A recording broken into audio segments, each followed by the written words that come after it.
Here's a simple way to transfer any shape you might have onto a piece of wood without having to actually cut anything at all. For this project I'm making, I want to have a clear coated background, but I want to have a dragon in the middle, which I'm going to stain black.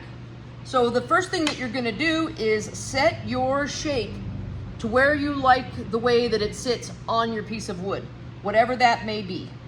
For this you can either use clear lacquer or shellac, but something that sprays. Put a scrap piece underneath my project so that when I spray lacquer it doesn't get all over my table. Be very careful to not move your shape. The shape could be made out of anything: paper, plastic, wood, absolutely any kind of shape you want to duplicate.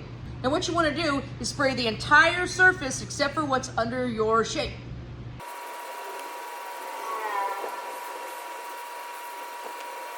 Just really make sure that your shape doesn't move, and you also get into every little edge of it so that nothing but your shape has lacquer. If you choose a shape that you really don't want to get anything on, you can always just put tape over your entire piece and then just cut it around the edges to protect it. Make sure you do several coats and also let it fully dry between coats. Once you've got it all sealed really well with at least 3 or 4 coats, then we can go ahead and remove our shape, and what we're left with is exposed wood that'll take stain very nicely, while the rest of this will not take the stain. Take the stain and work it into the parts that are exposed, that did not get the lacquer.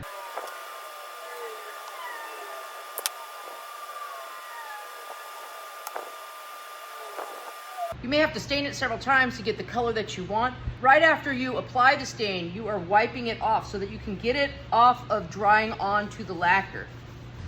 Once you have it all colored in and wiped down really well so you don't have any leftover stain on top of your lacquer, then you can actually lacquer the whole thing. Just make sure you let the stain fully dry before you lacquer it. Then just let it dry and it's ready to go.